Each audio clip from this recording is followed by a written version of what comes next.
Hello everyone. Question number 1। अप्रैल 2025 में QNU labs द्वारा launch किए जाने वाले दुनिया के पहले अनोखे प्लेटफॉर्म का नाम क्या है?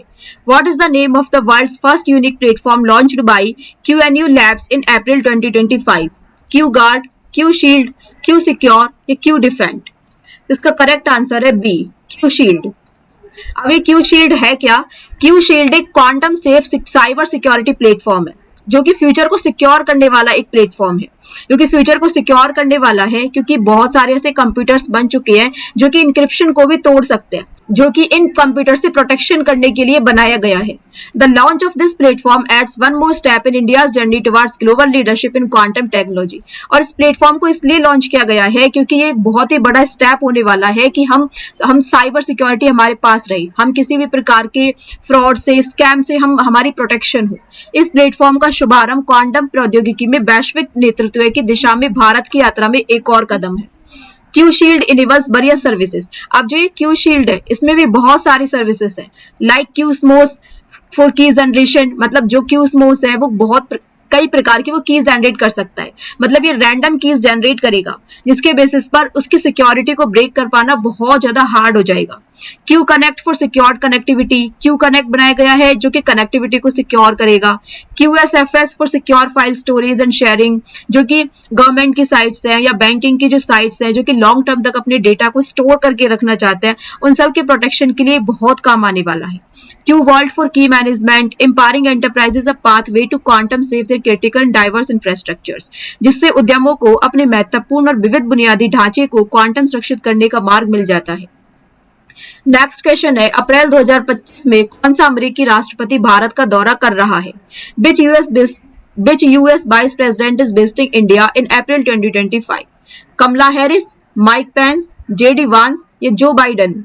तो इसका करेक्ट आंसर हो जाएगा सी, JD वांस। JD वांस इंडिया को विजिट करने आ रहे हैं अप्रैल 2025 में, जो कि अपनी वाइफ उषा वांस और अपने 3 बच्चों के साथ आ रही हैं। JD वांस sworn in as 50th vice president of United states. JD वांस ने संयुक्त राज्य अमेरिका के 50वें उपराष्ट्रपति के रूप में शपथ ली है। His visit underscores the growing diplomatic ties between India and the US। उनकी यात्रा भारत और अमेरिका के बीच बढ़ते राजनयिक संबंधों को रेखांकित करती है। During his visit, वांस is scheduled to meet Prime Minister Narendra Modi. अपनी यात्रा के दौरान वांस प्रधानमंत्री नरेंद्र मोदी से मिलने वाले हैं। The visit include stops in new Delhi. अब वो विजिट करने वाले हैं इंडिया में, वो न्यू दिल्ली में वो रेड फोर्ट को विजिट करने वाले हैं। जयपुर में जो भी की टूरिस्ट प्लेसेस हैं, आगरा में ताजमहल को वो विजिट करने वाले हैं। नेक्स्ट क्वेश्चन है, भारत और उज्बेकिस्तान के बीच कौन सा संयुक्त सैन्य अभ्यास 16 अप्रैल 2025 को पुणे में शुरू होगा? Which joint military exercise between India and Uzbekistan commenced on April 16, 2025 in Pune? Indira, nomadic elephant, डस्टलिक या युद्ध अभ्यास? तो इसका करेक्ट आंसर है सी, डस्टलिक। अब ये डस्टलिक है क्या? Exercise डस्टलिक is an annual military exercise between India and Uzbekistan. यह अभ्यास डस्टलिक भारत और उज्बेकिस्तान के बीच एक वार्षिक सैन्य अभ्यास है जिसका एम क्या है? To enhance military cooperation and interoperability. इसका उद्देश्य सैन्य सहयोग और अंतर संचालनीयता को बढ़ाना है। नंबर 4 हो जाएगा, अप्रैल 2024 में पश्चिम बंगाल के मुर्शिदाबाद में एक हिंसक विरोध प्रदर्शन का मुख्य कारण क्या था? What was the primary cause of the violent protest in Murshidabad, West Bengal in April 2025? Land acquisition disputes, implementation of Waqf Amendment Act 2025, electoral reforms या वाटर शेयरिंग एग्रीमेंट्स? तो इसका करेक्ट आंसर है B, implementation of Waqf amendment act 2025। इसमें क्या हुआ था? इस protest में more than 400 families were displaced due to the violence. हिंसा के कारण 400 से अधिक परिवार विस्थापित हुए।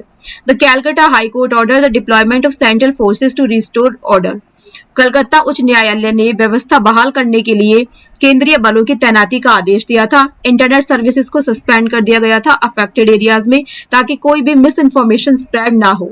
अप्रैल 2025 में नया कार्यालय स्थान पट्टे पर लेकर वॉलमार्ट किस शहर में अपनी प्रौद्योगिकी उपस्थिति का विस्तार कर रहा है? Which city is Walmart expanding its technology presence in by leasing a new office space in April 2025? Bengaluru, Hyderabad, Pune या चेन्नई? इसका करेक्ट आंसर हो जाएगा डी, चेन्नई। वॉलमार्ट जो है इंडिया की जो technology arm has leased nearly 4,65,000 square feet of office space in Chennai to expand its global capability center. जो Walmart company है, वॉलमार्ट की भारतीय प्रौद्योगिकी शाखा ने अपने वैश्विक क्षमता केंद्र जीसीसी का विस्तार करने के लिए चेन्नई में लगभग 4,65,000 वर्ग फुट कार्यालय स्थान पट्टे पर लिया है. This move is part of Walmart's broader strategy to strengthen its global tech infrastructure. और ये किस लिए किया गया है? ताकि वॉलमार्ट की वैश्विक तकनीकी अवसंरचना को मजबूत करने की व्यापक रणनीति का हिस्सा है. Walmart already has a strong tech presence in Bengaluru. Walmart के पहले से ही बेंगलुरु में मजबूत तकनीकी उपस्थित है. Its largest tech hub 8,000 employees, जो इसका सबसे बड़ा तकनीकी केंद्र है और यहाँ 8,000 कर्मचारी कार्यरत है. अब इस क्वेश्चन का आंसर आपको कमेंट में बताना है. 16 अप्रैल 2025 को भारत के 52वें मुख्य न्यायाधीश के रूप में किसे नियुक्त किया गया? Who was appointed as the 52nd Chief Justice of India on April 16, 2025? Justice D.Y. Chandra, Justice Sanjeev Khanna, Justice B.R. Gavai या Justice N.V. Ramanan या Justice N.V. Raman?